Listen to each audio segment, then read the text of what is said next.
Okay, so now we are gluing our tubes into our blanks. So what are we going to use for that?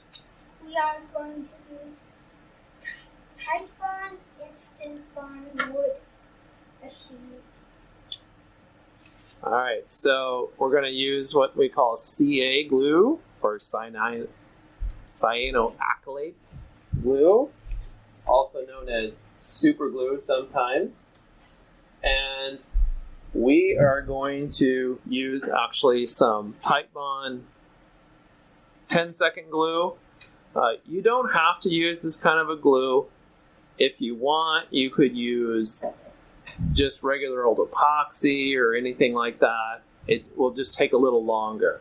So the first thing we're going to do is we're actually going to rough up the tube just a little bit with some sandpaper. Now you don't really need to do this. Some people don't. Honestly, sometimes I skip it, but it's not a bad thing if you do this. Maybe it'll give you a little bit better of a bond with the tubes. So, what you doing right now, PJ? I am sanding this. All right, you're going to sand the whole thing or just that one end? I'm going to sand all of it. All right, so why don't you flip it over and sand the other end. You're just trying to scratch it up so that the glue holds a little bit better. Very hard. I'm just going to put some glue on here, and I'm going to twist it, put it in, like so.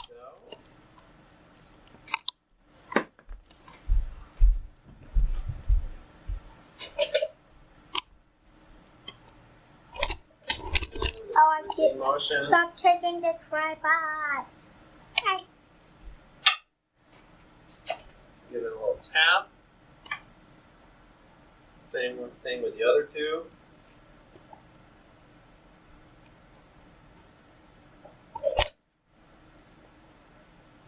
Twisting motion.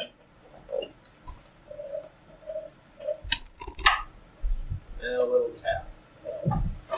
And that's it. We just got to wait for that glue to dry. And again, be careful with the glue. It will bond your skin instantly, or at least in a couple seconds, depending on what kind you bought. So we'll wait for that to dry, and then we're ready for the next step. So our next step is to true up the ends of our blanks. Now, a lot of people will use an end mill for this purpose. In my case, I like to use my disc sander on the Shopsmith.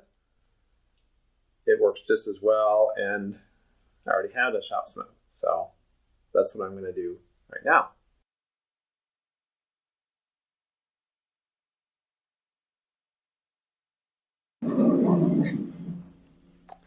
And that's what you're looking for. You're looking for shiny brass all the way around on both sides, and that's when you know that you're done.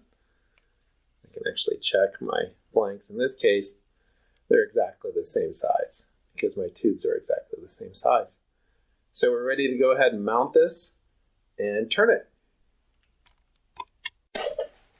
All right, so now we've got our pen blanks mounted up on our Shopsmith lathe. Just a couple of notes about that. We are using something called a mandrel saver here, where instead of locking these down with a curled nut, you instead put it through the end of the mandrel saver, and it's a little bit easier on your mandrels. They might last a little bit longer. So I recommend that if you are going to get into pen turning in a big way. It's probably worth the extra investment.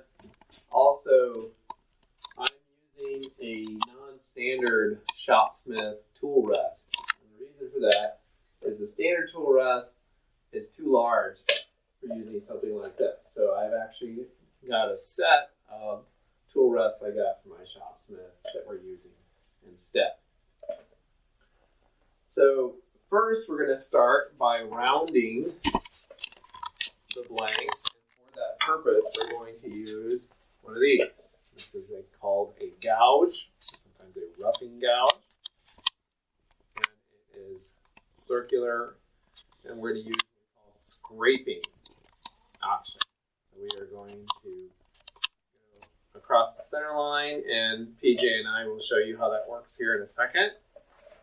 And we're going to do the lathe dance, right, PJ? All right, so let's see what that looks like. So we're going to start at a slow speed, and then we're going to go to higher speeds once we've gotten this rough out. All right, so we had a little bit of a recording glitch here. We accidentally didn't record the part where we actually carved this pen. But just a little bit about how that process works. We used our gouge, so you want to come in like this, nice and flat toward the center. And you can use what we call a scraping process. It's the easiest to learn when you're first starting out. And you come in and just lightly touch it. I'd recommend that you use your left hand to kind of gauge how far in you're going on the tool rest. And you come in and touch. And then if you want to make these bevels here at the end, it's pretty easy. You can sort of lightly raise the end of the lathe chisel. You can also kind of twist it like so.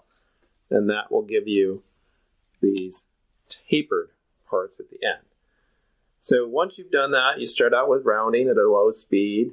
And then once it's all rounded off, and how can you tell without stopping the lathe? The easiest way is you can actually put your chisel on top of the work.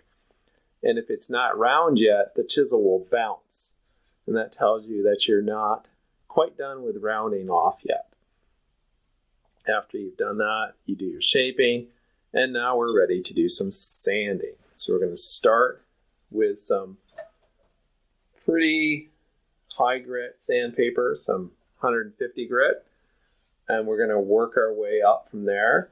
We're going to use some little Turner's sanding paper, but you can use pretty much whatever you want. So you don't have to use the actual official stuff that comes in these little bitty rolls.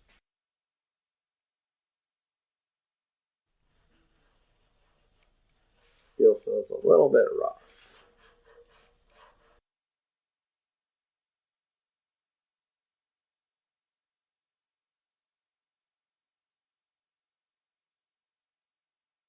All right, so how's it look, PJ? Smooth, but I think I can sand it a little better. Want to sand a little more? There's a little bit right there. And on the side. So You want to make sure all those tool marks are gone. Right. All right, so hold it from the bottom, though. Yeah.